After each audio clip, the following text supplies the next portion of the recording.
Hi. Hi, everyone.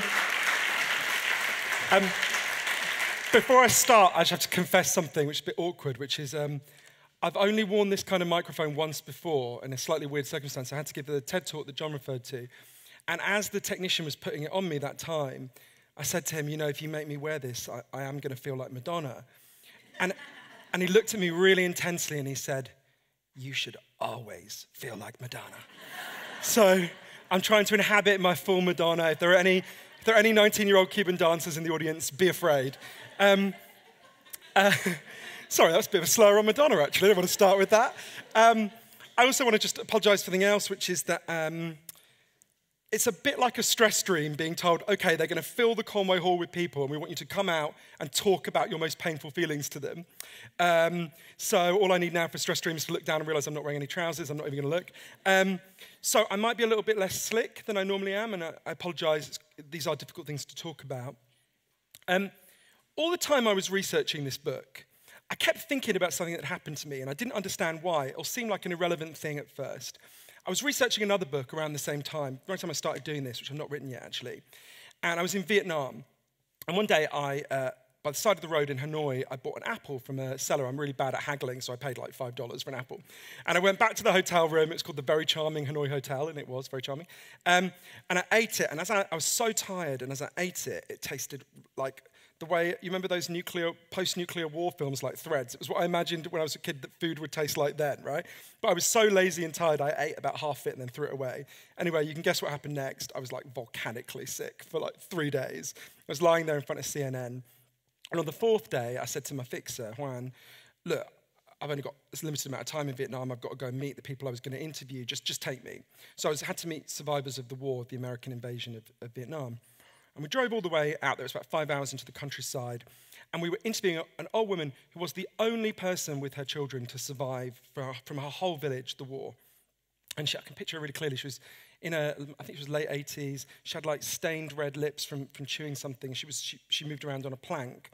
She was telling this really interesting story. And as she began to speak, I just exploded, right? I'm not going to go into any more details, but I think you understand what I'm talking about. And I'm kind of lying there just on the floor. I felt the worst I've ever felt physically. And this woman said to my translator, he's really sick. You need to take him to a hospital. And I was like, no, look, I lived on fried chicken for 10 years in East London. I know what food poisoning's like. Just take me back to Hanoi. I'll lie in my hotel bed. This will just pass. And he said to me, Johann, this is the only woman who survived the Vietnam War from her village. I'm going to listen to her medical advice over yours. We're taking you to the hospital. So I was taken to the hospital, and I go in, and my translator starts saying like completely false things. Like I was the only Westerner they'd ever treated there. And he starts saying, this is a really important Westerner. If he dies, you will disgrace our country. And so by that time, I felt like the whole room was kind of moving around me. It was spinning. And I felt really, really strange. And they start asking me all these questions, and they said, what did you eat? And I mentioned the apple. I then discovered that apparently, this is useful travel advice, apparently you can't just wash an apple in Vietnam. You have to cut off the peel because it's so soaked in fertilizers. And I remember when he told me that saying, not fertilizers, chemicals, pesticides. And I remember when he said, thinking, oh, that'd be a really interesting investigative piece. And I thought, oh no, I'm about to die. I'll never get to write it. And then I thought, I had the most insufferable thought I've ever had. I thought, oh, I'm about to die because of a poisoned apple. I'm like Eve and Snow White and Alan Turing. And then I was like, your last thought proves that you're a pretentious twat, right? Anyway, I had really bad nausea, extreme nausea. The whole room is spinning. And I said to the doctors, please give me something for this nausea. I can't bear this feeling. And they were still asking me questions. And the translator, explained to me, the doctor was saying to me, you need your nausea. It's a symptom. It will tell us what's wrong with you. We need to listen to it. Anyway, they gave me treatment. Turned out what happened is because I hadn't absorbed kept any liquids in me for 4 days, I was extremely dehydrated. I was like a person who'd been in the desert. They gave me a drip. I was fine within a couple of days. And they said to me, when I left, if you had actually gone back to Hanoi, if he tried to drive back to Hanoi, you would have died on the way. So that signal that I didn't want to hear saved my life. I'll come back to why I thought about that a lot later. The reason I wrote Lost Connections is because there were these 2 mysteries that were hanging over me, and I was really frightened to look into them. The first one was, why was I still depressed? When I was a teenager, I went to my doctor, and I explained that I had this feeling like pain was leaking out of me and I couldn't regulate it and I couldn't control it and I felt really ashamed. And my doctor told me a story. My doctor said, we know why you feel this way. It's been proven by scientists. There's a chemical called serotonin in people's brains. Some people are just naturally lacking it. You're clearly one of them. If you take these drugs that I'll give you, it'll boost your serotonin levels, you'll feel fine. I felt fantastic when I was told this story. I left, not very far from here actually, I swallowed my first pill, I remember it really clearly. And it was a little white pill, and I remember as I swallowed it, it felt like a kind of chemical kiss, and I felt this tremendous sense of relief. And even when it couldn't possibly have been the chemicals, because it doesn't work like that, you don't get it the second, you don't get the feeling the second that you swallow it. And for a few months, I felt really significantly better. And then the pain started to kind of come back through. It started to bleed back in. And so I went back to my doctor. He said, clearly I didn't give you a high enough dose. We'll give you a higher dose. And again, I felt a real amount of relief. And again, the pain started to bleed through. I went back again. He gave me a higher dose. This pattern continued until for 13 years with a couple of short breaks. I was taking the maximum possible dose. And at the end of all that, I was still depressed. And I was really reluctant to admit it because I thought there must be something wrong with me because I'm doing what our culture tells me to do. And I still feel like this. The bigger mystery, which is much more important, is why are there so many other people feeling like this? 1 in 11 people in Britain is taking antidepressants. There are a huge number more people who are depressed and anxious who are not taking antidepressants. There seemed to be an enormous rise in depression and anxiety, which I later discovered there is evidence for. And I began to think, can it really be that all of us just have some kind of chemical malfunction in our brain? If that's true, why have our brains started to malfunction more? What could be happening here? And it's a sign of how reluctant I was looking to, because if you have a story about your pain and your distress, even if that story doesn't actually work for you very well, it structures your pain, right? It's like putting a leash on a rabid animal. At least you think, well, okay, I know where it is, right? And if that story seems threatened, it's an extraordinarily destabilizing feeling. And it's a sign of how reluctant I was to look into this, that I wanted to start writing this 7 years ago. I decided it'd be easier to write a book that required me to go and meet hitmen for the Mexican drug cartels, right? I found that less frightening. And I ended up, excuse me a second. I ended up doing this research. So it ended up being a really long journey. I went over 40,000 miles. I went to loads of places. I interviewed the leading experts in the world on the causes of depression and anxiety. And I went to places that just had really different perspectives, from an Amish village in Indiana, because the Amish have extremely low levels of depression, to a city in Brazil that banned advertising to see if it would make people feel better, to a lab in one of the leading universities in the United States where they were giving people the active component in magic mushrooms to see if that worked with depression. Ask me about it afterwards if you want. And I learned lots of things. I think the most destabilizing and difficult thing was the thing I suspected I might learn at the start. Very early on, I learned that story my doctor told me is not true. So Professor Andrew Scull at Princeton University says the idea that depression is just caused by low serotonin is deeply misleading and unscientific. Those were his words. Dr. David Healy, one of the experts here in Britain, said to me, you can't even say that story was discredited, because there was never a time when it was credited. There was never a time when half of the scientists in the field would have attributed people's depression just to low serotonin. And that was really shocking, because for all sorts of reasons, and I can go into some of them if you want to ask about them, but I then looked at this more, and so the depression is measured by something called, now it's important to say, the fact that depression is not caused by a chemical imbalance, which is the position of the World Health Organization, the UN, does not mean there is no value in the drugs that I took. We can actually measure how much value there is.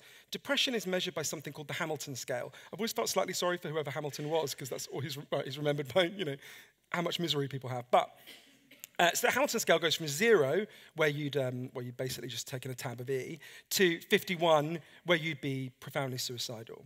And to give you a sense of movement on that scale, if you improve your sleep patterns, you will get a movement of 6 points on the Hamilton scale. Or if your sleep patterns really deteriorated, like when you have a baby, you would go 6 points the other way, right? Chemical antidepressants, on average, important to say this is an average, it's not for everyone, on average give you a movement of 1.8 points on the Hamilton scale. So that's real, right? That's above a placebo. That is a real effect. But for most people, it's relatively minor. Not for everyone, but I thought I was a freak for taking these drugs and still being depressed. In fact, what I learned from Professor Irving Kirsch at Harvard University and the incredible research he's done, which I then spoke to his critics as well, and I really feel Irving's research stands up, shows antidepressants should be one of the things on the menu. I don't want to take anything off the menu. I don't judge anyone. 1.8 points is better than no points, right? A lot of people I love are taking chemical antidepressants. I'd never urge them to stop. But that is not enough for most people, right? We need a lot more things on the menu. But that really threw me because I was like, well, how do we even think about that? I was really struck the World Health Organization, the leading medical institution in the world, made a statement in 2011 around the time I started the book saying, mental health is produced socially. It's a social indicator and it needs social solutions. And I was really thrown by that. I was like, well, this is so different to the story I've been told. What does that mean? What's going on here? As I interviewed far more people, as I studied this science in depth, and I was trained to be able to study social scientific research, that was my training, I learned I could find evidence for 9 causes of depression and anxiety. 2 of them are biological. There are real biological contributions. It's important to say that some people deny the biological aspects of depression, they're wrong. But 7 of them are factors in the way we live. And I think not all of them, but a significant number of them, there's good evidence have been rising, and that is why we have this epidemic. And the solution requires a very different way of thinking about it. So I'll tell you, it can sound a bit weird and abstract. So one of the things that connected a lot of these things, as I spoke to scientists, was this realization. So everyone in this room knows you have physical needs, right? You need food, you need water, you need shelter, you need clean air. If I took any of that away from you, you would be in trouble really quickly. There's equally strong evidence that all human beings have natural psychological needs. You need to feel you belong. You need to feel your life has meaning and purpose. You need to feel that people see you and value you. You need to feel that you have a future that you understand. And our culture is good at lots of things. I'm glad to be alive today. But we have been getting less and less good at meeting people's deep underlying psychological needs. And I think that's one of the key, I think there's strong evidence that's one of the key drivers of our crisis when it comes to depression, anxiety, addiction. I actually think it's one of the drivers of Brexit and Trump. You can ask me about that if you want. But I'll give you a specific example of something that I think will connect, most people in this room will immediately get. So I noticed that lots of people who I know who are depressed and anxious, their depression and anxiety focuses around their work, right? So I started to look at evidence. Well, what do we know about how people feel about their work? There was this study by Gallup, the big opinion poll research for companies, a massive study. It took over a year. And it looked at how people feel about their work. And this is what it found. 13% of us, most of the time, like our jobs. 63% of us are sleepwalking through our work, so we don't like it, we don't hate it. And 24% of people hate their work, fear it and dread it. So you think about that, right? This is the thing that we do most of the time. The average person answers their first email from work at 7:48 a.m. and clocks off at 7:15 p.m. Think about that. 87% of us are doing something we don't want to do most of our waking lives, and you're almost twice as likely to hate your job as love your job. And I began to think, well, okay, could there be some relationship between that, the thing that's affecting what we do most of the time, and our crisis with depression and anxiety? And I learned there was a man who'd actually figured this out. He's an amazing Australian social scientist I got to interview called Professor Michael Marmot. So I can explain how if you want. I think it's an important story. I tell it in the book, but I'll just give you the headline of what he discovered. He figured out the biggest factor, there are a few, but the biggest factor that makes work depressing, right? If you go to work and you feel you have little or no control over your work, so you're like just a machine, you are significantly more likely to become depressed. You're actually significantly more likely to have a heart attack. And when I learned that, I actually misunderstood what Michael was telling me and what his research was telling me at first. Because I thought he was saying, okay, there's some people who get to have wanky, nice jobs who are going to be happy, and then there's loads of people who are going to be condemned to miserable jobs. So I thought about my family, right? My dad was a bus driver, my mum worked in a refuge, my sister is a nurse, my brother is a delivery person, my grandmother cleaned toilets for a living. I thought, wait, is he just saying they're just condemned to be miserable? And then I kept going back to him, and he said, no, you haven't understood me. It's not the work that's depressing, it's the lack of control. So I started thinking, well, how could we change that? So I went to Baltimore and met an amazing group of people who taught me an important lesson. Meredith Keogh was a young woman who used to go to bed every Sunday night, sick with anxiety, almost physically sick with anxiety. She had an office job, wasn't the worst office job in the world, she wasn't being bullied, but she just couldn't bear the thought that the next 40 years of her life were going to be this thing she just didn't want to do. And one day with her husband, Josh, she did something bold. So Josh, since he was a teenager, had worked in bike stores in Baltimore. And, that's insecure, controlled work. You do what the boss tells you. In the US, it's even worse than here because you don't even have things like healthcare, right? And one day, Josh and his friends at the bike store were like, what does our boss actually do?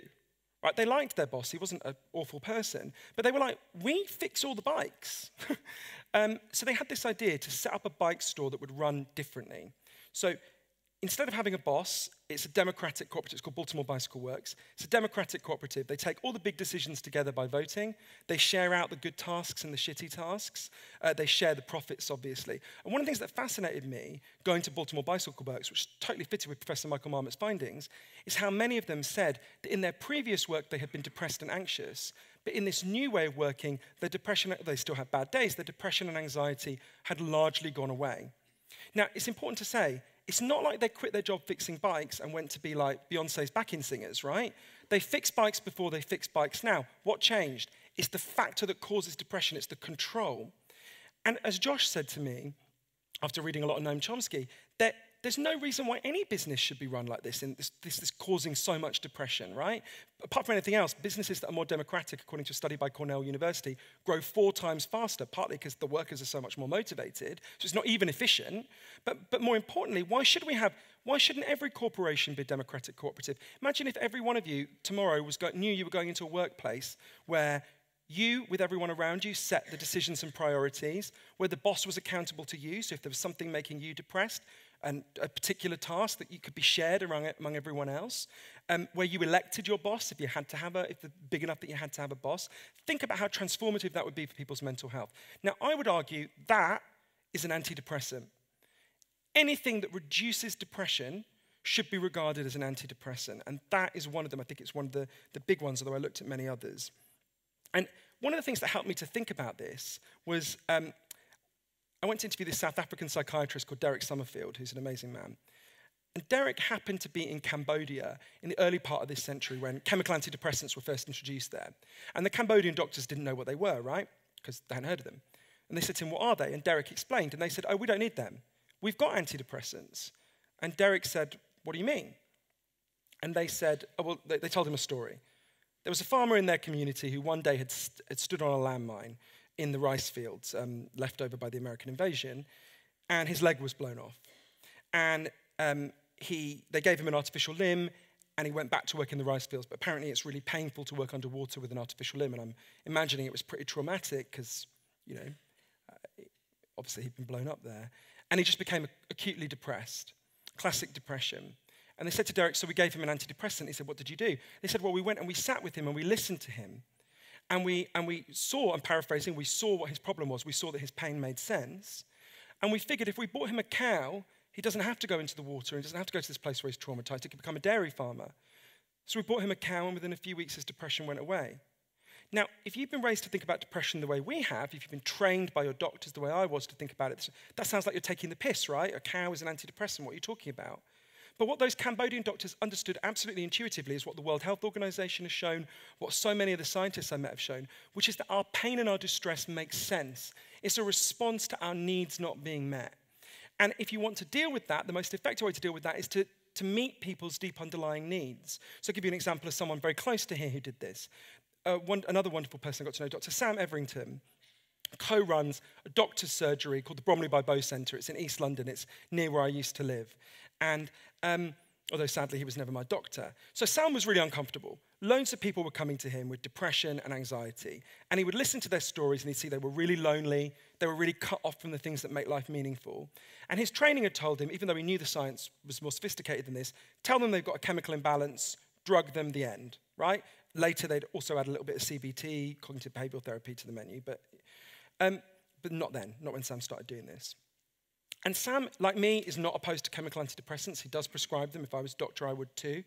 But he just thought, this is not enough. This is not adequate to the scale of the problem that these people are bringing to me. So he decided to try an experiment. I'll tell you about one of the people who took part, a woman called Lisa Cunningham, who I got to know. Lisa had been shut away in her house with crippling depression and anxiety for 7 years. She'd barely left. She ran to the shop at the end of her road to buy cat food and Ben & Jerry's, and she ran back, right?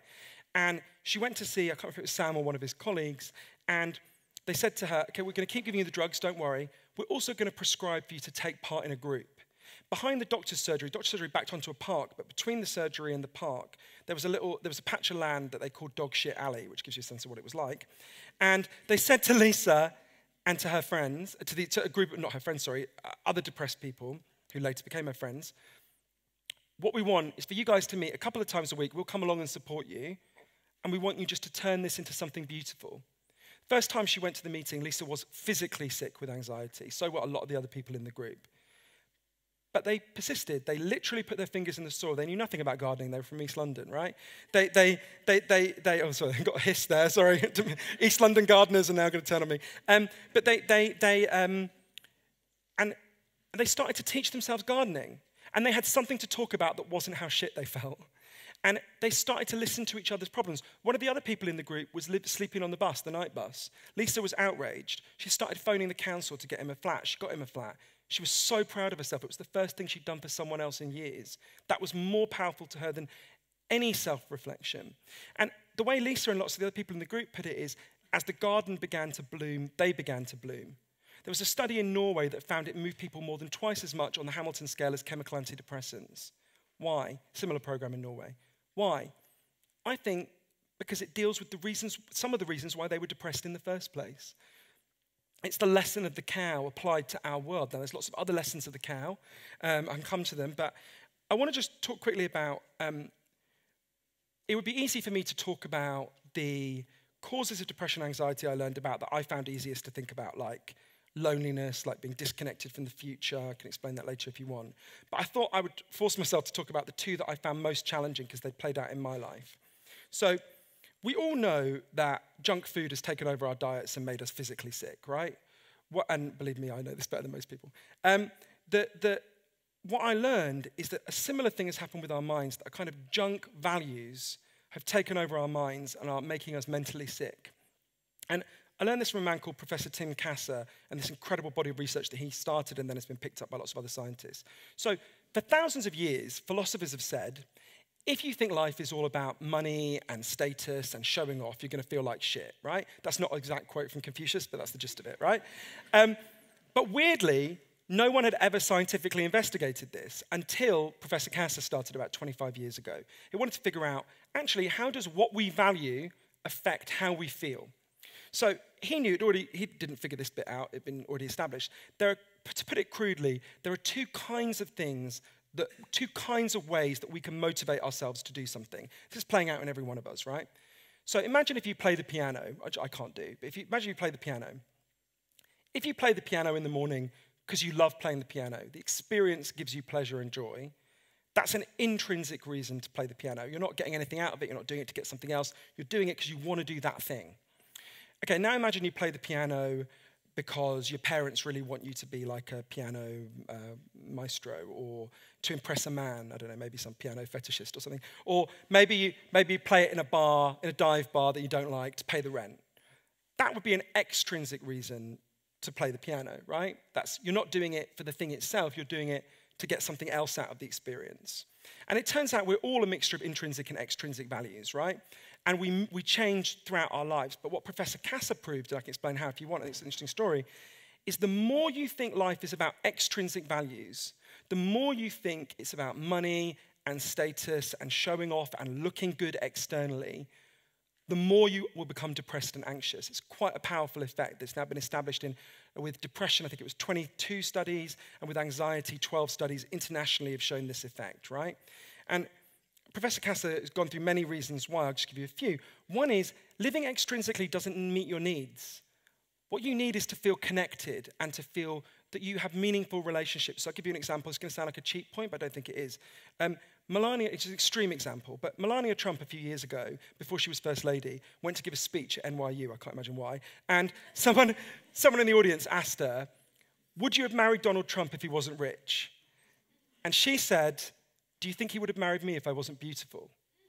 Now that's a really powerful illustration of extrinsic values, right? So they both know this, right? So think about the insecurity that creates, how that doesn't meet their needs.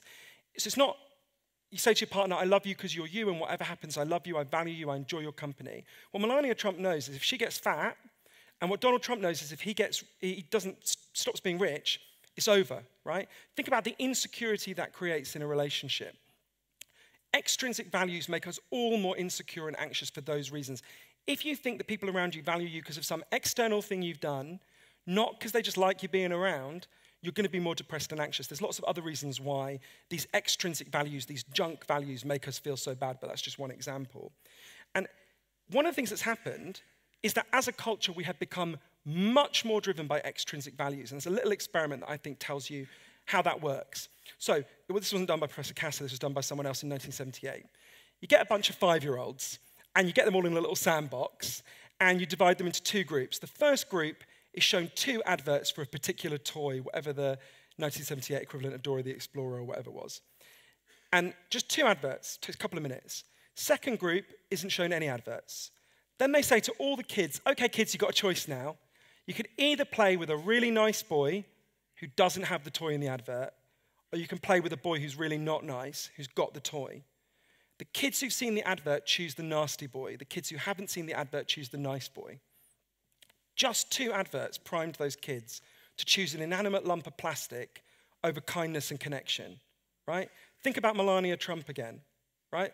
That dynamic, think about, okay, Trump is a very extreme example. If you've ever stayed at work beyond the time you had to earn more money to buy something you don't really need rather than go home and be with your kids, that dynamic from that sandbox has played out with you. And I realized when I met Professor Kasser, and I found this really challenging, I'd always had some intrinsic values like everyone, whereas how much of my life had been driven by these junk values, by this bullshit. And at some level I had always known, look, you're not going to lie on your deathbed and remember, kind of bullshit, stuff about the ego. You'll remember moments of kindness and love and connection.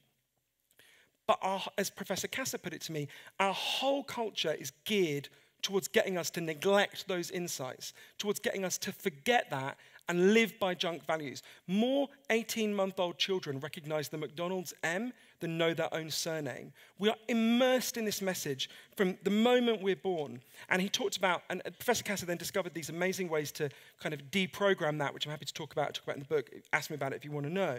Okay, the other one, this is much harder to talk about, but I'm forcing myself to talk about it for a specific reason that will become clear. One of the hardest people for me to talk to for this book was a man called Dr. Vincent Felitti. Vincent discovered this incredible evidence about the role that childhood trauma plays in depression and anxiety and addiction and obesity and lots of other things. So I'm going to tell you the story of how he discovered it, and it's going to sound weird and it's going to sound like I'm talking about something from a completely different book for a minute, but bear with me. In the mid-1980s, Dr. Felitti was commissioned in San Diego by a group called Kaiser Permanente, who were a medical provider, to figure out what was going on with obesity. Because their obesity, the costs related to obesity were just massively rising. And it was a disaster. And it was costing them loads of money, and it was really bad for people's health. And everything they were trying, like giving people nutritional advice, was not working. So they say to him, just do blue skies research, figure out what's going on. So he starts with a group, I think it was about 300, a bit less than 350, extremely obese people who weighed more than 400 pounds in most cases. And he starts just talking to them. And one day he has this idea, which sounds really stupid. He'd seen the hunger strikers in Northern Ireland on the TV, and it took them ages to die, right? You remember?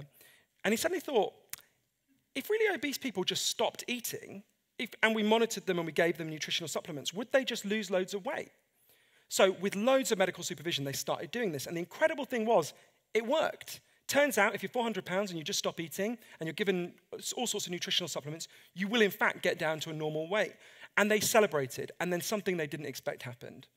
Loads of the people on the program would get down to a certain weight, freak the fuck out, and go to KFC or whatever, and just massively put on weight again. So Vincent's like, what happened? Because they'd suddenly become healthy. These people who were on the brink of death, right? Because they were so overweight. He sat with a woman who, for her medical confidentiality, I'm going to call Susan. And he said, well, Susan, did anything happen that day that you cracked? It turns out, when she'd been extremely overweight, no men had hit on her. And one day, a man, when she lost loads of weight, a man hit on her, I think it was in a bar, and that was the trigger. And they start talking more, they had these really long conversations. He said, Susan, when did you put on all this weight? It was actually when she was 11, when she started. He said, did anything happen when you were 11 that didn't happen when you were 10, that didn't happen when you were 13? And she said, well, yeah, that's when my grandfather started to rape me. And Vincent was really thrown. He started to interview all the people in the program. 55% of them had started putting on weight after they had been sexually assaulted or abused. And suddenly Vincent had this realization. He had thought that obesity was a pathology.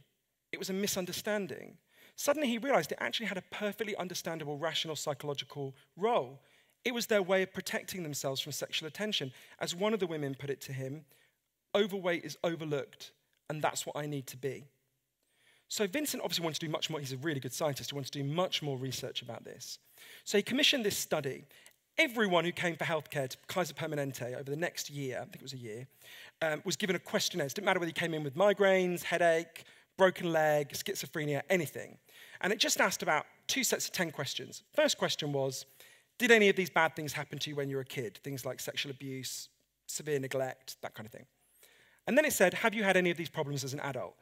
Obesity, addiction, and at the last minute they added depression. When they got the results, funded by the Centre for Disease Control, the biggest body funding this in the United States, when the results came back, people literally couldn't believe it. If you had a severely traumatic childhood, you were radically more likely to have all these problems. If you'd had a severely traumatic childhood, you were 3,100% more likely to attempt suicide as an adult. 3,100%. And Vincent was really thrown by this. But what he started to, as he put it to me, as one of his colleagues actually, one of the other people who did the study, Dr. Robert Ander said to me, it made them realize we need to stop asking what's wrong with you and start asking what happened to you. The reason why I found this very difficult, it made me realize something about myself. I had clung to the chemical imbalance theory of depression for a really long part of my life. Longer than I kind of knew, I had these hints of a different way of thinking, and I had batted them away. And I remember the first time I saw Vincent in San Diego, I remember going and looking out over the sea. San Diego's gorgeous, and just shaking with anger. Because when I was a child, I had experienced some very extreme acts of violence from an adult in my life. My mother had been ill, my dad had been in a different country, and it was these very, very extreme acts. And I think one of the benefits of the chemical imbalance theory is it just cauterizes thinking about these things, right? And what he was saying is, no, actually, you need to think about this. You need to think about the things that have happened to you. And I found that really challenging. But then I learned about the next stage of his research, which I found incredibly empowering, which is why I forced myself to talk about this tonight. So when people indicated on their forms that they'd had these traumatic experiences as children, Vincent got their doctor the next time they came in, so they weren't called in, but the next time they came in, to just say a little script to them, which was something like, I see that when you were a child, you were sexually abused. I'm really sorry that happened to you. That should not have happened. Would you like to talk about it? And usually some people would just say, no, I don't want to talk about it, and some people would just have a 5-minute conversation. And at the end, the doctors would always say, we can refer you to speak in more depth with someone.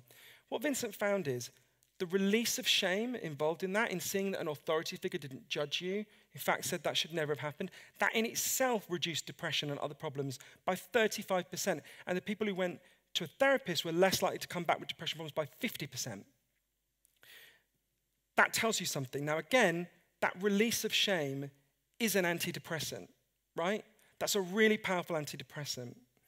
I learned a lot from all these scientists, but there was one place where a lot of this kicked in for me, and I want to just finish by telling you one story, then I'll come back to Vietnam for a second. It was something I stumbled across and I kept going back to loads of times.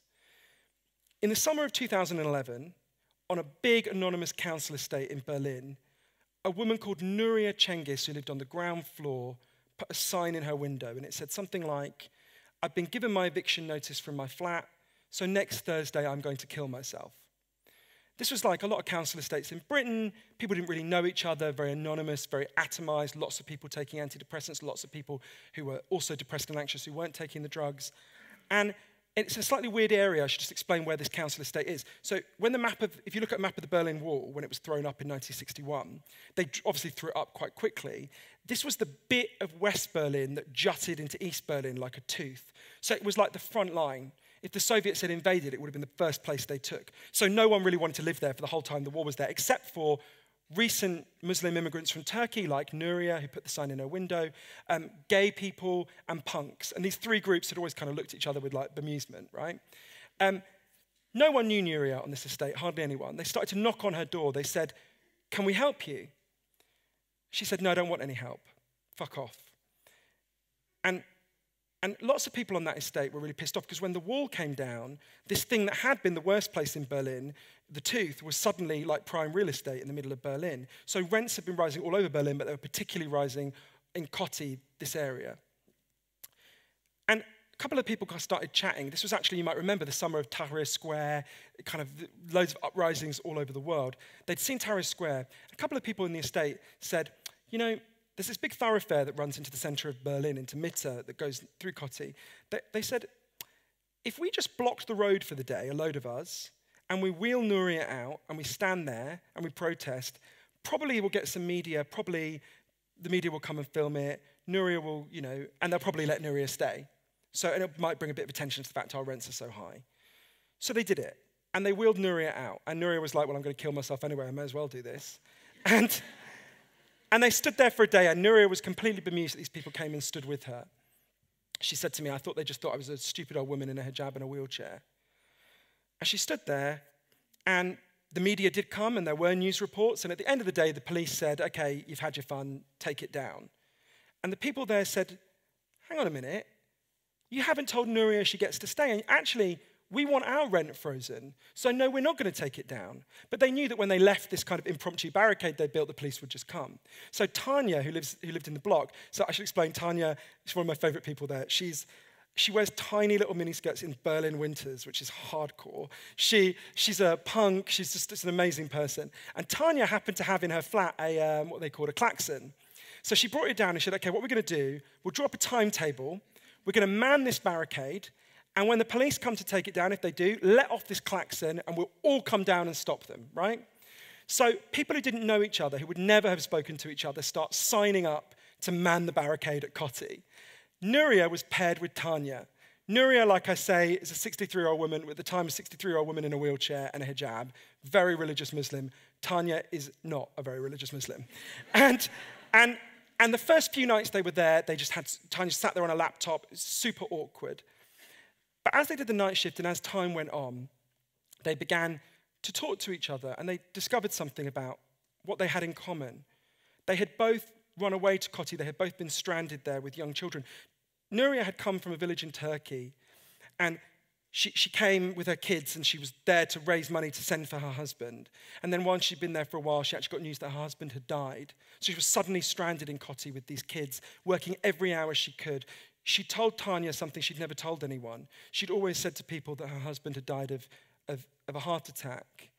Actually, he died of tuberculosis, which was seen as a disease of poverty. She'd been ashamed. She told Tanya that. It really surprised her that she told her that. Tanya told her how she came to Kotti. She'd been thrown out of her middle-class family when she was 15 years old. She'd come to live in a squat in Kotti. She got pregnant really early. She was stuck with a child on her own. These two people who thought they couldn't be more different realized how much they had in common. There were all these pairings over Kotti. There was a young lad who was a kind of German-Turkish hip-hop fan who kept being nearly thrown out of school. They said he had ADHD. He got paired with a grumpy old white communist who told him that direct action was evil and that you just need to have communism. And they got talking, and these pairings were happening all over Kotti. Directly opposite this council estate, there's a gay club run by a guy called Richard Stein. The club is called Subblock, but to give you a sense of Richard Stein, his previous cafe was called Cafe Anal. And when they opened it, people smashed the windows. The local Turkish Muslim community were obviously, many of them, quite anti-gay. They smashed the windows, they don't want this shit around here. Richard donated their furniture to man this barricade. It actually got loads of them with construction workers into a permanent barricade, right? Permanent structure. And he said to them, "You know what, you guys can have all your meetings in this gay club. Just come over, we'll give you free drinks, just do it here." And at first, even the kind of lefties at Kotti were like, "Look, we're not going to get these conservative Muslims to come and sit underneath posters for fisting night, right? It's not going to happen." But they started to have these meetings. And as one of them put it to me, everyone had to take these small steps that we would never have taken. We had to learn to talk to each other. And one day, a guy turned up at Kotti, at the protest camp, called Tuncay. Tuncay's in his early 50s, and he's got cognitive developmental problems. And he has a slightly misshapen palate, so he speaks in a slightly strange way. And he'd clearly been living homeless, and he said, look, can I clean things up for you? Can I do anything? And he started helping out, and everyone just loved him. The Turkish women loved him, the gay men loved it, everyone loved him. And they said to him, why don't you just start, they'd built this permanent structure. They're like, why don't you just live here? Why don't you just stay here? We all love you. So he started staying there. Over 3 or 4 months, he became like this staple of the protest camp. One day, so the police used to come to, inspect things. And one day the police came, and Tunkai didn't like it when he thought people were arguing, so he tried to hug them. And they thought he was attacking them, so they arrested him. And they took him away, and that's when they discovered that Tunkai had been shut away in a psychiatric hospital in a literal padded cell for 20 years before he came to Koti. And they took him back to the psychiatric hospital. And the whole of Koti turned into a free Tunkai movement.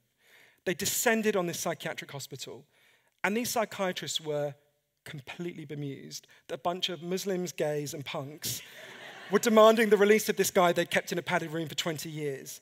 And they said to the people in the psychiatric hospital, he doesn't belong here with you. He belongs here with us. We love him. We want him back. And the psychiatric hospital was baffled. They'd never had people say this about someone in that state. And they had to go through loads of bureaucracy. It's Germany. They had to go through loads of bureaucracy. But they got Tunkai back. He lives with them. And many highs and lows happened. It took many years where they thought they weren't going to win on the rent freeze. In the end, they launched a referendum initiative. They got the largest number of written signatures in the history of the city of Berlin for a rent freeze across the city. And the city council, rather than face that referendum, negotiated, and they gave them a lot of what they demanded. Last time I went to see Nuria, she said to me, I got to stay in my neighborhood. That's great. But I gained so much more than that. I was surrounded all along by these amazing people, and I never knew it. And one of the things that struck me so powerfully in Koti was how problems that seem insoluble when we are alone and we are isolated and we're screaming at each other through screens and we're told that life is about money become soluble when we sit together and we listen to each other. Mehmet, the young lad who kept being nearly thrown out of school because they said he had ADHD, turned out just having adults sitting with him and helping him with his homework. Did fine at school. Tunkai, it was difficult for someone to look after him on his own, so they put him in a padded cell. But when he had a community of people to look after him, his life became great. Loads of the people on that council estate had been profoundly depressed. Nuria was, in fact, suicidal. And when she found these other people, they found life. They found the things that make life meaningful, and their depression and anxiety largely went away. There was a woman, one of the Turkish women there called Neriman, said to me, when I grew up in Turkey, I learned that what you call home is your village, right? It's everyone around you. And then I came to the Western world, and I learned that what you call home is just your 4 walls, and if you're lucky, your family. And then this protest happened, and I started to call this whole place home. And what Neriman had realized is that all this time in the Western world, she had been homeless. And in some sense, we are homeless in this culture. Human beings need a tribe. We need a place we belong. The Bosnian writer Alexander Heyman said, home is where people notice when you're not there, right? How many of us, if we were carried away, would have hundreds of people descending on a hospital saying, he belongs with us. We love him. He's ours. Not that many. There's a study that asked the average person, asked people, how many close friends do you have who you can call on in a crisis? When they started doing it years ago, the most common answer was 5. Today, the most common answer is none. The thing I felt most profoundly at Koti is how wrong what my doctor told me was. They didn't need to be drugged, they needed to be together. They needed each other. They needed connection. That's not to say there isn't a role for drugs, there is. But Tanya put it to me really well. She said, when you're sitting in your house and you're all alone, you think it's just you think it's just your fault.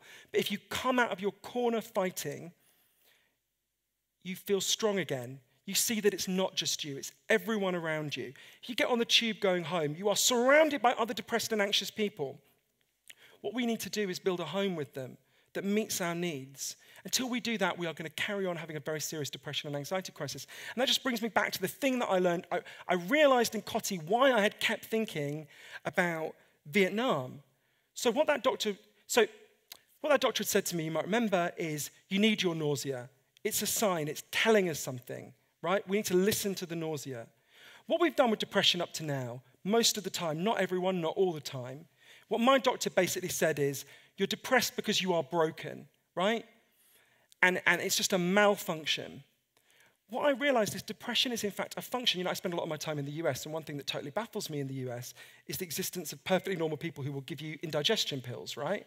So you'll be having dinner with someone and say, would you like an indigestion pill? And you go, but wait, indigestion is a sign from your body that you're eating too fast. You don't want to get rid of that because then you'll eat too much, you'll make yourself sick, right? Now, depression is infinitely more agonizing than indigestion, obviously. But what we've done is we've tried to pathologize this signal when we should have been honoring it and respecting it and listening to it. What my doctor should have been saying is what Sam Everington says. He should have been saying, I think your pain makes sense. I think you feel this way for a reason. Let's figure out what that reason is. Now, I don't blame my individual doctor who had 5 minutes to see each patient. We've only given doctors 1 or 2 levers to pull. I don't criticize them for only pulling those levers. But as a culture, we've got to do better. You need your nausea. You need your pain. It's telling you something. Okay, should we do questions? Cheers. Thank you.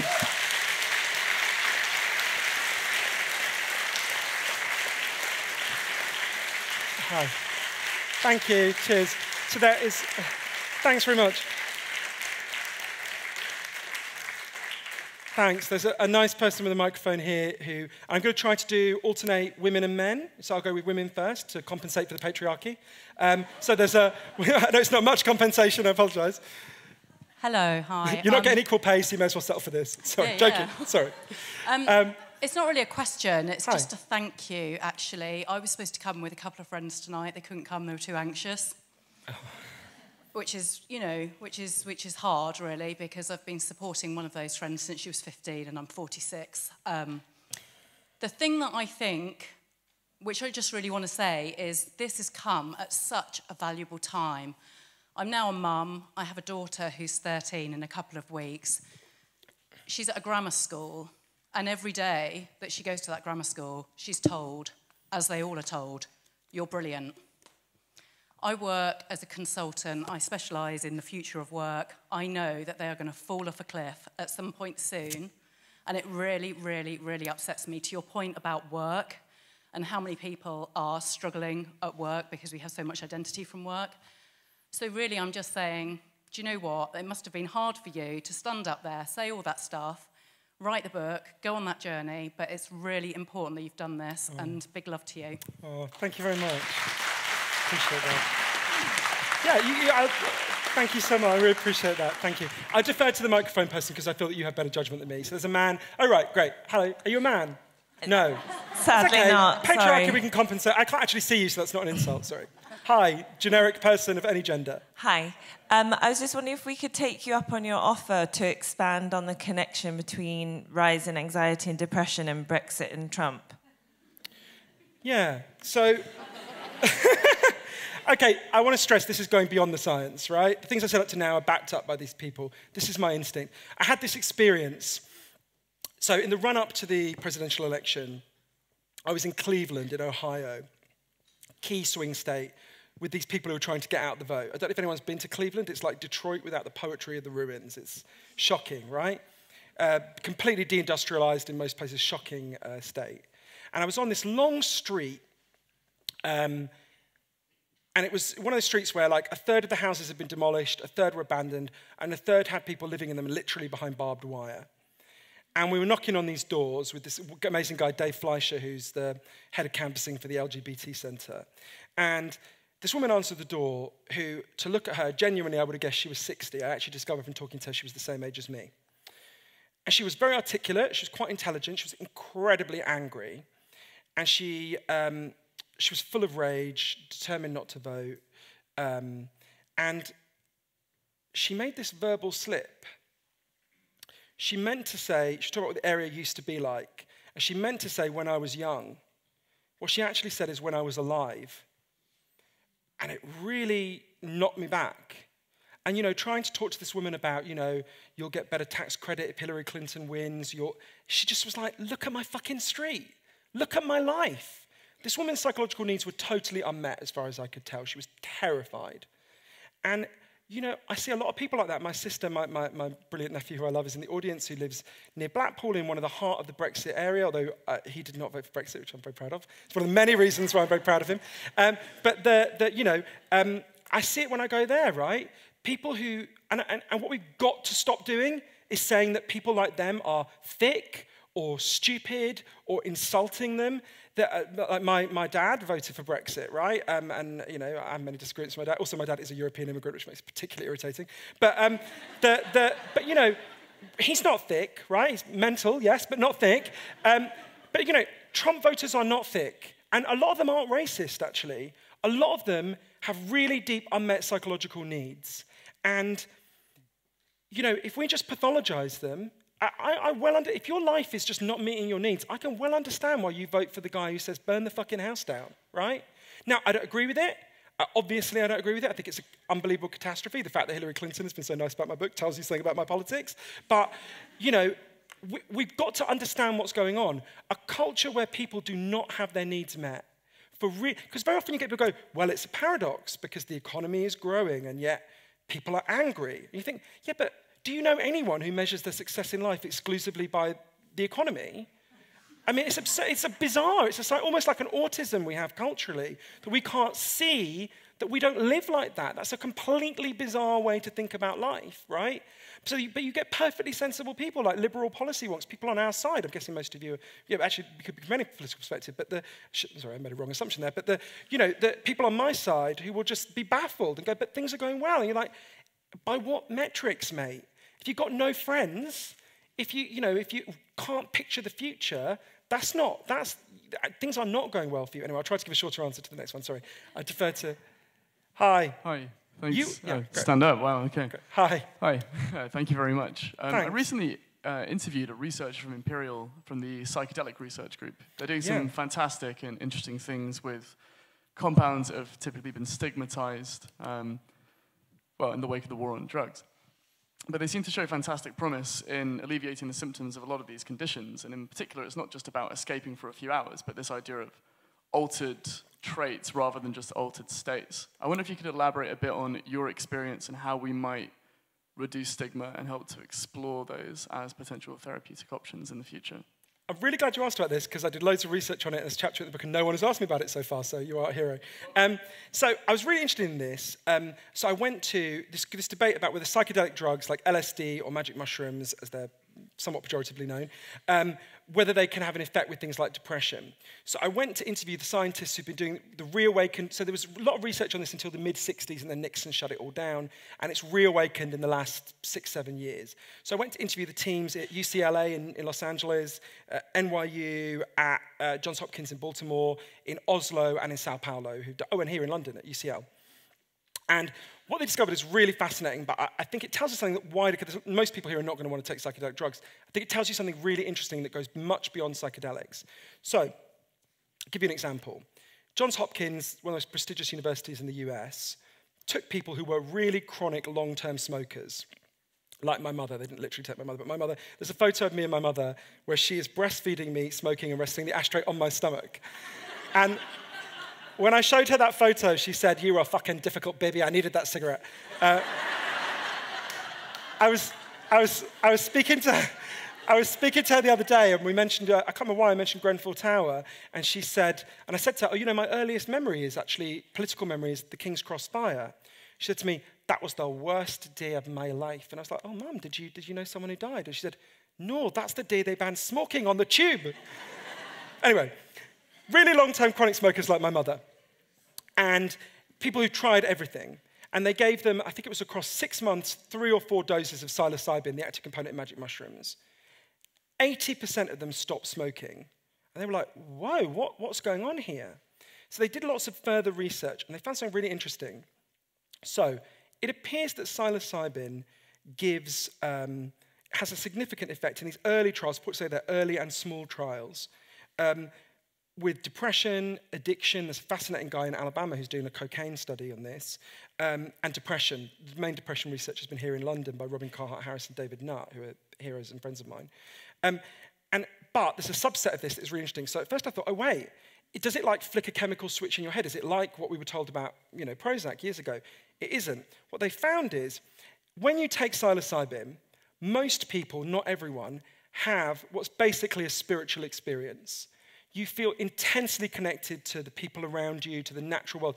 What it turns off is the part of you that's ego. It just takes down your ego walls, and you feel really deeply connected. And then, of course, the effect wears off. But different people have a different intensity of spiritual experience. So some people don't have that at all. A small number of people don't have that at all. And some people have a super intense spiritual experience, right? What they found is the positive effects correlate extremely closely with the intensity of your spiritual experience. So if you don't have the spiritual experience, you don't stop smoking. If you have a super intense one, you have many positive benefits. And I think that tells you something. As one of the experts, I'm blanking on his name, told me, it's a learning experience. What it shows you is you can think of yourself as deeply connected. You can shut off the ego part of your brain that's about junk values and all of that shit, and you can feel intensely connected. Then when the effect wears off, you can try to, because no one's going to take psychedelics every day unless they're, well, there's one person I know, but let's not go into that. Few people are going to do that. She's actually quite an impressive person in some ways. But anyway, you then have to find a way to integrate that insight into your life. It's a learning experience. And so, for example, in the depression trial here in London, it did seem to have a really positive effect. But Robin, who did the study, told me about, for example, one woman who was in the trial, takes the psilocybin, massive reduction in depression, then goes back to her depressing job in a seaside town in an office. And she was like, you can't maintain those insights in that environment, right? And so the depression came back. So I think that reinforces what I'm saying about how we need to restructure our society and our culture so that more people can live in a deeply connected way, so more people can have experiences like the ones at Cottee, like the ones at the Bromley by Bow Centre, and so on. I said I'd give shorter answers, and that was even longer. I'm sorry. I'll try to be short next time. Yeah. The microphone person, you decide. I trust you. Great. Hello. Hi. Hi, thank you. This is quite a personal question, but following the research that you've done and the change in perceptions and approaches to depression and anxiety, would you still describe yourself as being depressed and anxious? No, and I want to preface this by saying two things, which I think are really important. One is, so I have a very close relative who I immediately picture when people ask me about this, who's a struggling single mum who's really fighting just to pay the rent. And I do not want to ever be represented as saying, I did this, you can too, change your life. That would be actively cruel to say to her, hey, your job now is to democratize your workplace and fight for universal basic income. I mean, she barely got enough energy to watch Coronation Street, right? Because she's working so hard. So a big part of my argument is we need to change our society so more people are free to... I had a big margin in which to change my life because my last book did well. She doesn't, right? And it would be cruel to say, I did it, you can too, because frankly, most people in our culture don't have that big a margin of change. There are some things everyone can do, and I talk about them in the book, but we need to free up much more space. Second thing I would say is the reason why anyone should follow anything I say in the book if they want to is not because I did it and it worked for me, because an individual anecdote isn't worth much. The reason they should do it is because it's based on the science from the World Health Organization and some of the leading scientists in the world, if they want to follow that. For me, yeah, I experienced a really big transformation in my life, and there's some people here who really helped me with that, but there was one in particular, one person. There were many insights, obviously, but as you said that, I think about one person in particular I went to interview, a person called Dr. Brett Ford. I went to see her in Berkeley in California. And Brett did this really interesting research. So basically wanted to find out, if you deliberately chose right now to dedicate more of your time to trying to be happy, would you actually become happier, right? And they did this research in 4 countries. She didn't do all 4 countries, but with colleagues. It was the US, Russia, Taiwan, and Japan. And they found something really interesting. In the US, and I'm sure we would be the same, if you try to make yourself happier, consciously, you don't become happier. But in all the other countries, you do. And they were like, what's going on? Why is that? So they did more research. What they found is, in the US, and I'm sure Britain, most of the time, if you try to make yourself feel better, you do something for yourself. You big yourself up, you try to get a promotion, you buy something for yourself, whatever. In the other countries, most of the time, you did something for someone else. Something for your family, your community, your friends. We have an instinctively individualist idea of what happiness is.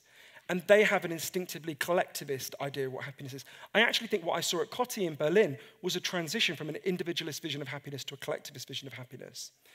And that really taught me something. It used to be, I realized when I was with Brett in Berkeley, when I felt like shit before, when I could feel that pain coming on, what I would do is do something for myself, right?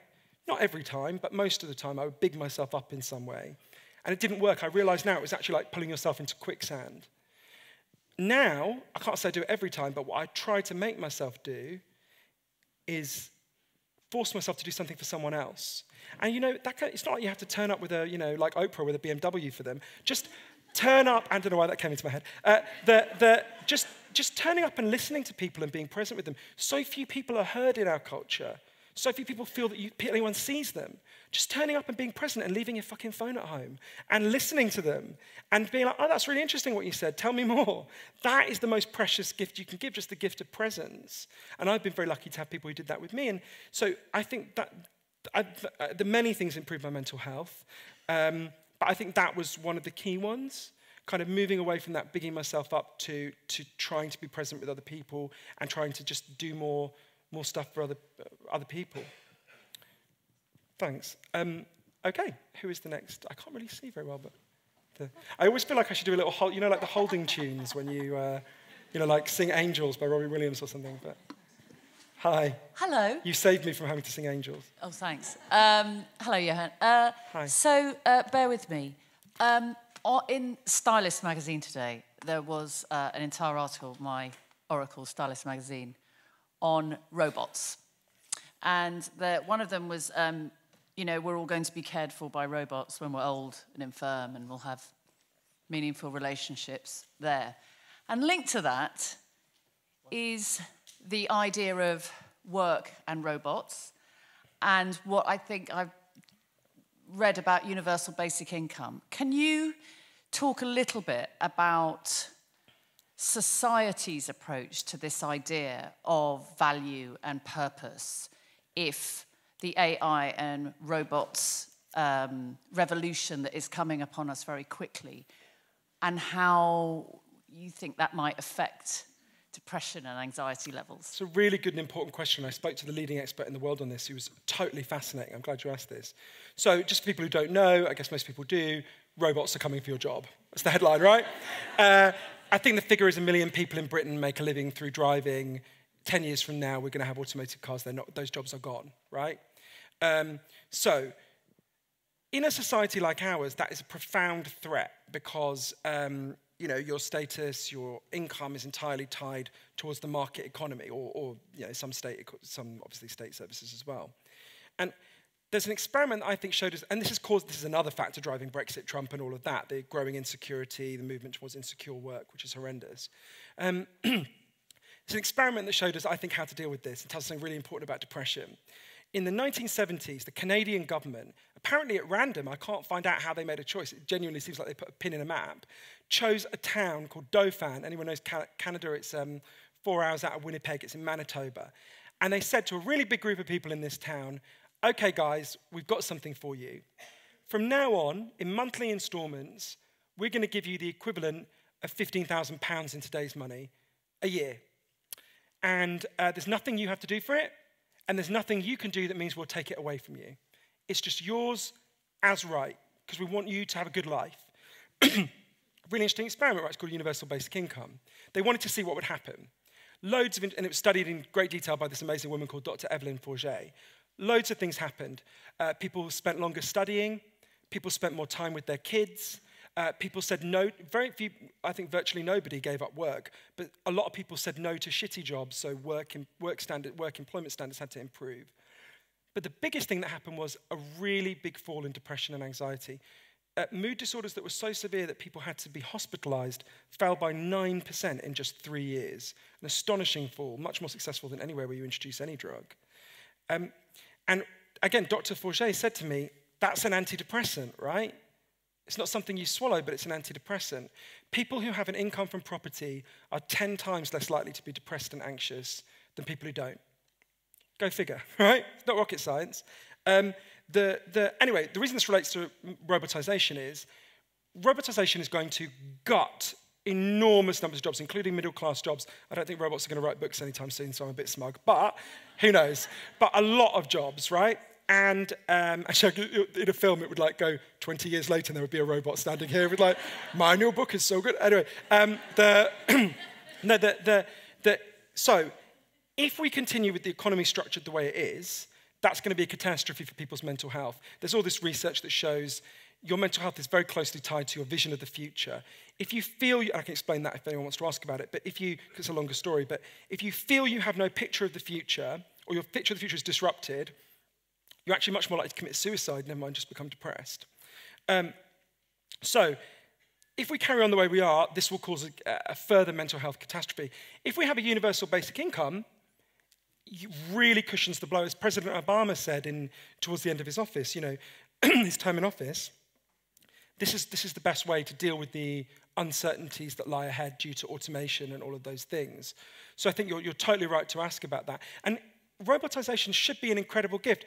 All these jobs that you hate, you don't have to do them anymore. A robot's going to do it. It's amazing. In a sane society, that wouldn't be a threat. That would be an incredible liberation, right? It frees you up to do what they did at Coty, to sit with people, to do the things that actually matter in life, right?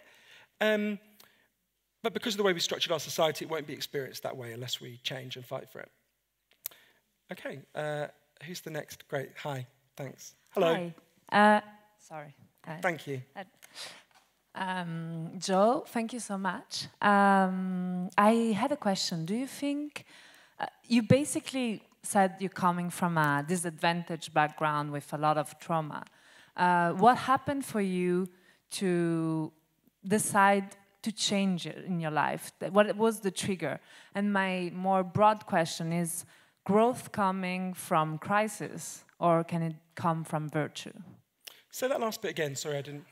Is growth, or like taking care of yourself, if you prefer, can come from virtue, or does it always come from a crisis point, like the example you brought in Berlin with the suicidal Turkish woman? Oh, that's really interesting. Okay, let me think about that. I would just say I don't come from a financially disadvantaged background at all. My parents were fine, but I did experience these acts of violence, and I think it comes back to that thing about you need. Thank you for your question as well. I think that comes back from that thing about nausea, right? You need your nausea; it's a signal. I'm trying to remember, it was Professor John Cacioppo said this to me. He's the world's expert on loneliness. He's at the University of Chicago. And he said, loneliness is a necessary aversive signal to push you back to the group. So you think about how human beings evolved, right? We evolved in hunter-gatherer tribes. The only reason why any of us are here is because our ancestors were incredibly good at banding together in tribes, right? We weren't bigger than the animals we took down, but we were better at cooperating. And actually, he's shown that loneliness has massively increased, and loneliness is a major cause of depression and anxiety. And he says that actually we think of loneliness as like a pathology, but actually it's a signal telling you get back to the group. Think about where we evolved on the savannas of Africa. If you were separated from the group, you were really right to feel anxious and depressed because you were about to be eaten, right? Or if you weren't, if you hurt yourself, no one was going to be there to help you. You were in terrible danger. And those are all our instincts, right? Human beings evolved to live in tribes just like bees evolved to live in hives. And we are the first humans ever to try to live without a tribe. And surprise, surprise, we feel like shit. So I think that's an example of what you're talking about, which is that's a painful signal, right? Like indigestion, much worse, obviously, or like the nausea I felt when I was, so badly dehydrated. It's a painful signal, but it's a signal that has to be honored. Now, there's totally also, I don't want to say, sound like some kind of, was it Norman Lamont who said no pain, no gain about the 1992 recession? Anyway, obscure political reference there, but I don't want to be like that. If it isn't hurting, it isn't working, that's what he said. I don't want to talk like that. Of course, it doesn't have to reach a crisis point. I don't believe in the rock bottom concept in addiction or anything else. A mild amount of pain can drive towards better things, or just you can be okay, and then someone can come along and be kind to you, and you can be boosted up to more than okay. So I won't want to act like it has to reach crisis point. It doesn't. But one of the few advantages of what's happened in the last few years is all the alarm bells are going off, right? The most powerful man in the world is Donald Trump. The alarm bells could not be ringing louder. So we are in this crisis point. We may as well acknowledge why the crisis is happening and use that as a reason to reconnect and deal with these deeper problems. Because, you know, we can't, the old centre isn't going to hold, right? It hasn't held. That's why we got Brexit, Trump, Alternative for Deutschland, Marine Le Pen. That stuff isn't going to hold. So, yeah, anyway. Okay. Hi.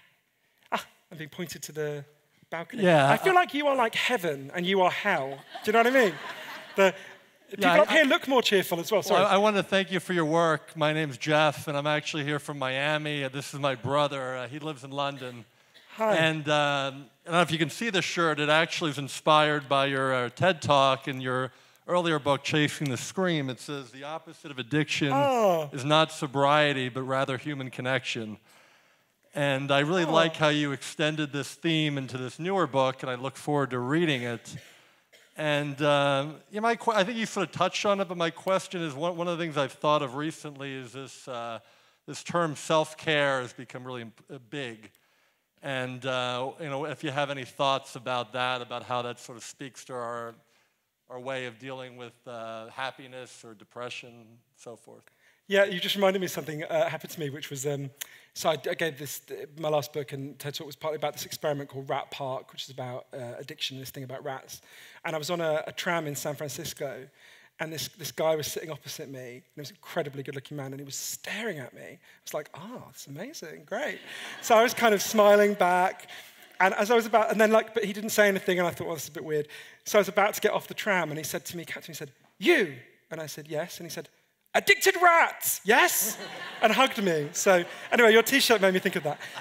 Thank you for putting that on a T-shirt as well. That's really surreal and nice. It's, yeah, I also have another story about T-shirts that I won't tell. But anyway, so self-care, yeah, I think this concept is a bit problematic. So one of our relatives went through a bad thing a while ago, and people posted on her Facebook wall, I thought it was really interesting. They genuinely were trying to cheer her up.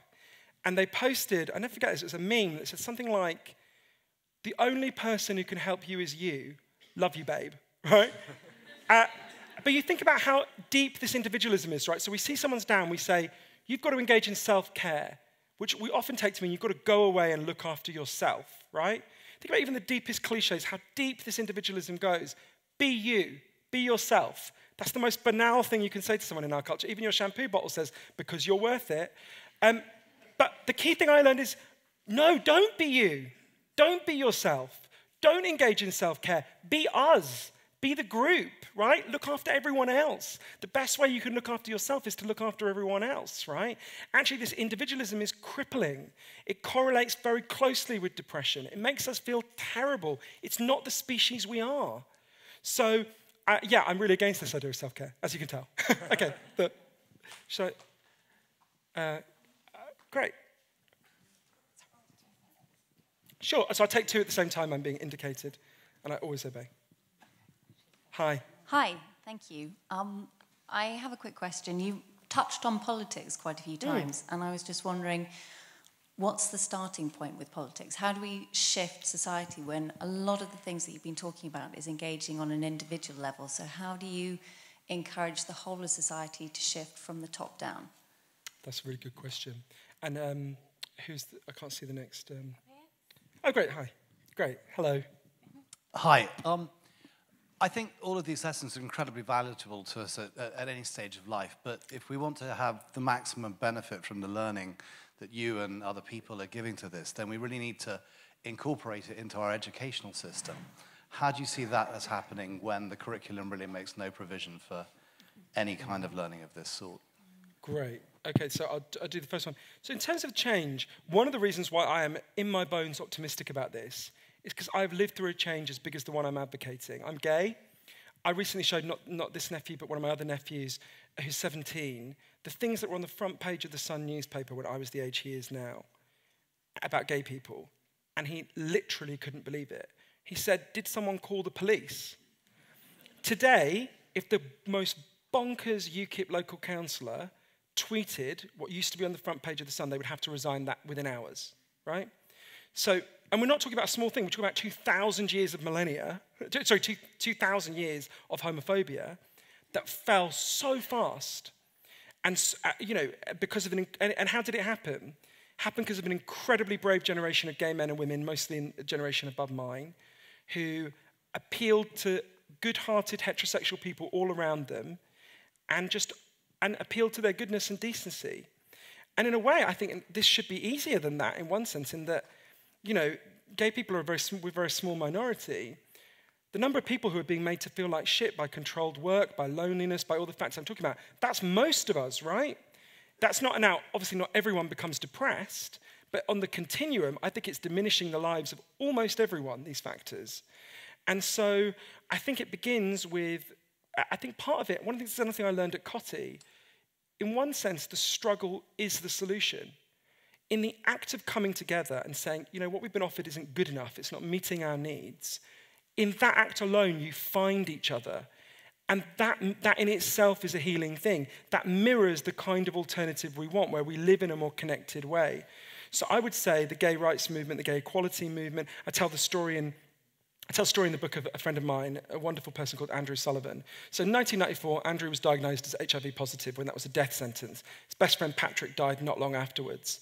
And Andrew's first thought when he was diagnosed was, I deserve this, because he'd so internalized the homophobia of the culture. And he went to Provincetown, a little town on the tip of Cape Cod, it's a gay town, to do the last thing he thought he'd ever do. He wrote a book. It's a book called Virtually Normal that I really recommend. And it's a book based on an idea he thought was completely bonkers and might happen many generations down.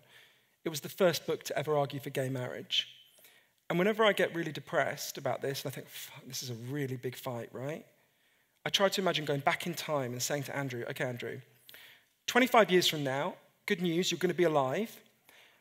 The Supreme Court of the United States is going to quote from this book when they rule gay marriage mandatory for the entire country. And I'll speak to you the next day when the President of the United States invites you to the White House that will be lit up in the colors of the rainbow flag to celebrate what you achieved. By the way, that president's going to be black. It would have sounded like the most ridiculous science fiction, right? That happened. I know, Andrew. I've seen it happen. Incredible changes can happen when we band together and fight for them. In terms of education, I think you're totally right. And I think, look, to be honest, and this is a much bigger subject, but the whole education system is just geared towards, I mean, I see it deadening my friends' children. I saw it deadening my wonderful nephew who's now escaping it. I just think it's terrible. There's this concept, I think Alfie Kohn invented it, called the hidden curriculum. So every school has an official curriculum, which is like, you know, history, geography, whatever, and has a hidden curriculum, which is what it's training you to put up with. And a lot of our school system is about training you to sit still, tolerate boredom, and shut up, right? That's the hidden curriculum. It's why I hated it. It's why I'm sure lots of you hated it. And in a sense, if you have a society where 87% of people don't like their work, well, it makes sense to have a hidden curriculum that prepares people for the internal deadening you need to go through that. But we should be changing our system, not our children, right? We should, wonderful, free children who want to cooperate and learn, that should be stimulated, and we should change the society so it meets that. The other amazing fact about children, I think, is the average British child, this study showed this, the average British child spends less time outdoors than the average maximum security prisoner, because by law, they have to have 75 minutes a day. So we literally treat our children worse than we treat murderers when it comes to going outside, right? That's a sick culture. There's never been a human society that tried to raise children alone in shut-away houses. And it's no wonder we've got such a massive childhood depression and anxiety crisis as a result. Okay, I think I've got time for a few more. Whoever's at the back, just tell me when I have to wrap up. One more question. Great. So you get to have the last question. Oh, my God. Well, it's probably an opposite one then, because it's to do with reading for pleasure. Is that Jamie Bing? It is Jamie Bing. Oh, it's Jamie Bing, my friend. Johann, nice I to promise see I didn't plant this, whatever it is. No, I want to ask you a question about reading for pleasure, which in a sense connects with the one just the point about education. First of all, thank you for this evening, because I think, like many people, this has been an inspiring and brilliant talk you've given yet again.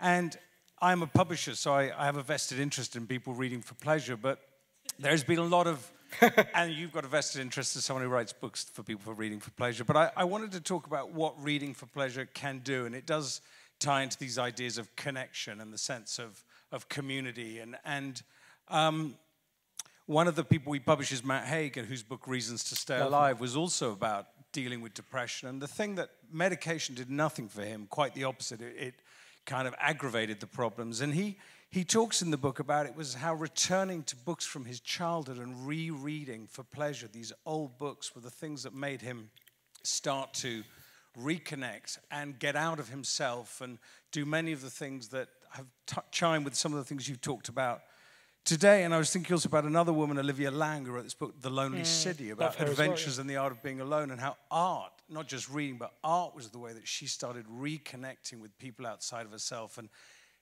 overcoming these profound feelings of loneliness she felt and celebrating being alone by realizing paradoxically she was never alone because these artists had kind of shared themselves. And the final kind of point, I suppose, is that old Hebrew proverb which says, open a book and you're a pilgrim at the gates of a new city, which I've always loved as a way I've never heard that. I love that. Celebrating where a book can take you and the journey and the possibilities of the future that it allows. So first of all, I want to say thank you, but also wanted you to talk about the pleasures of reading.